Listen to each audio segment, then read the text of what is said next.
Well, good evening, visitors. Welcome to the Australian War Memorial's Last Post ceremony. My name is Richard Cruz, and joining us today from the Royal Australian Navy is Lieutenant Gregor Watson. We warmly welcome Air Commodore Peter McDermott, representing Air Force Association. As always, we welcome the veterans who have served, those that are still serving, and the families that love and support them. We acknowledge the members of RSL and Services Clubs Association, RSL Victoria, and RSL Queensland, who are watching the broadcast of this ceremony across Australia. During this evening's ceremony, wreaths will be laid at the base of the Pool of Reflection by visitors to the memorial. If you're able, I invite you all to please stand and join in singing the National Anthem.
If you're able, please be seated. The Australian War Memorial was the vision of Charles Bean, Australia's First World War official historian. Bean landed with the Australian troops on Gallipoli and stayed with them at the front through to the end of the war. The idea of this national memorial and museum came to him at Pozières, France, in the depths of the bloody fighting of 1916. Bean's idea was that this would be a place where families and friends could mourn their loved ones buried in faraway places. It would also be a place that could help all Australians understand what these men and women had endured and what they had done for us. Bean's vision, to which we remain true, is best expressed as inscribed in the entrance to the memorial's galleries. Here is their spirit in the heart of the land they loved, and here we guard the record which they themselves made. Tonight we'll read the story behind just one of those on the Roll of Honour, which lists the names of more than 102,000 men and women who have given their lives for us in war and on operations for more than a century.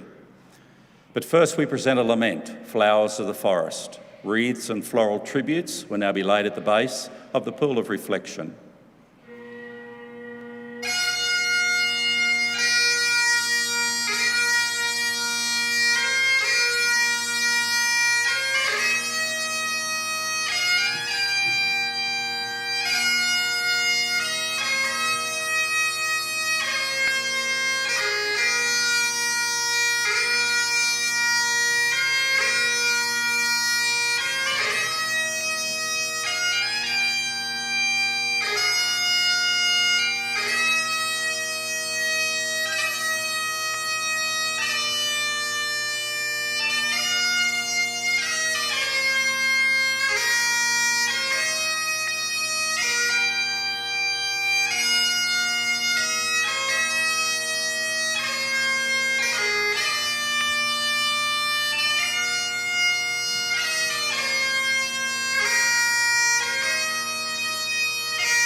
Today we remember and pay tribute to Flight Sergeant George Martin Dann.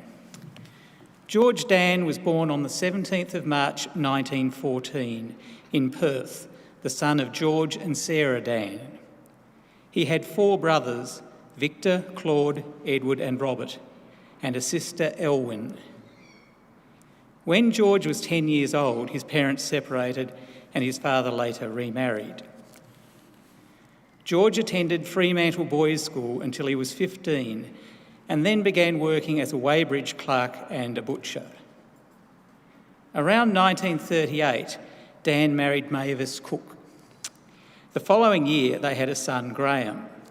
George served for 12 months with the militia's 16th Battalion, but was discharged in 1939. On the 14th of July 1942, George Dan enlisted in the Royal Australian Air Force and trained as an air gunner. In April 1943, he was made sergeant, and the following month he embarked for overseas service from Sydney. As part of the Empire Air Training Scheme, he was one of almost 27,000 RAAF pilots, navigators, wireless operators, gunners and engineers who joined Australian and British squadrons in Britain throughout the course of the war. Arriving in the United Kingdom in July 1943, Dan underwent thorough training. He was promoted to Flight Sergeant in October and the following March joined No. 463 Squadron RAAF.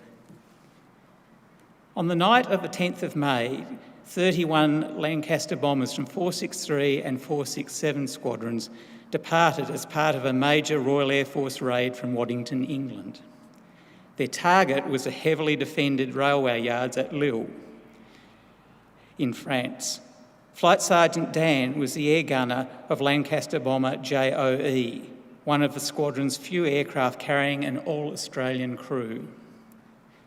12 Lancasters were lost on the raid altogether, and 50 airmen were recorded as casualties of the mission. Among those killed was Flight Sergeant George Dan.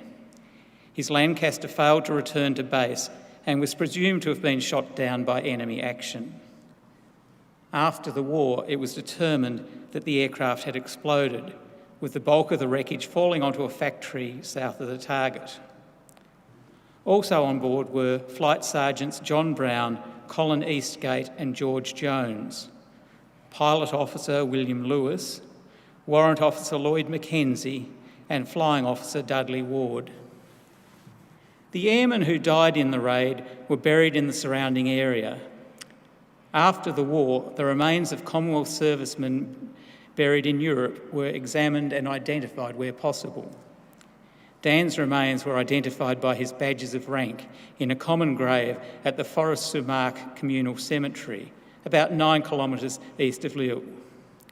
He was reinterred there under the inscription, "Beloved memories of our darling husband and daddy." Dan was dearly missed by his family and friends in Australia, who posted in memoriam notices in the newspapers after his death. One, inserted by his wife and infant son, read, "To have you back in the same old way would be our dearest wish today." Another from his friends recalled a smile that a pal couldn't forget. George's brothers served in the Second World War. Victor in the Royal Australian Navy, Claude, Robert and Eddie in the Australian Imperial Force. Robert Dan died in Crete while serving with the 2nd 11th Battalion. The others returned home safely. Flight Sergeant George Dan's name is listed on the Roll of Honour on my left, among almost 40,000 Australians who died while serving in the Second World War. A photograph of his headstone is displayed today beside the pool of reflection. This is but one of the many stories of sacrifice and service told here at the Australian War Memorial. We now remember Flight Sergeant George Martin Dan, who gave his life for us, for our freedoms, and in the hope of a better world.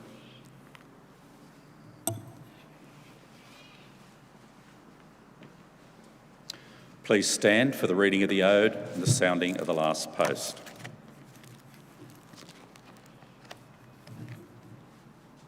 They shall grow not old, as we that are left grow old. Age shall not weary them, nor the years condemn. At the going down of the sun, and in the morning, we will remember them. We will remember them.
lest we forget. Lest we forget.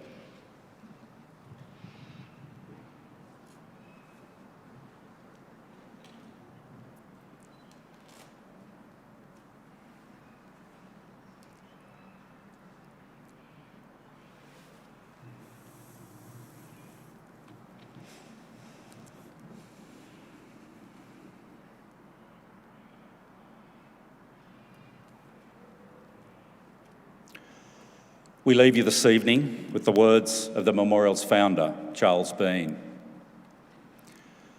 Many a man lying out there at Poziere or in the low scrub at Gallipoli, with his poor, tired senses barely working through the fever of his brain, has thought in his last moments, well, it's over. But in Australia, they will be proud of this. Ladies and gentlemen, girls and boys, that concludes this evening's last post ceremony. We thank you for visiting the Australian War Memorial and wish you all a very good evening. Thank you.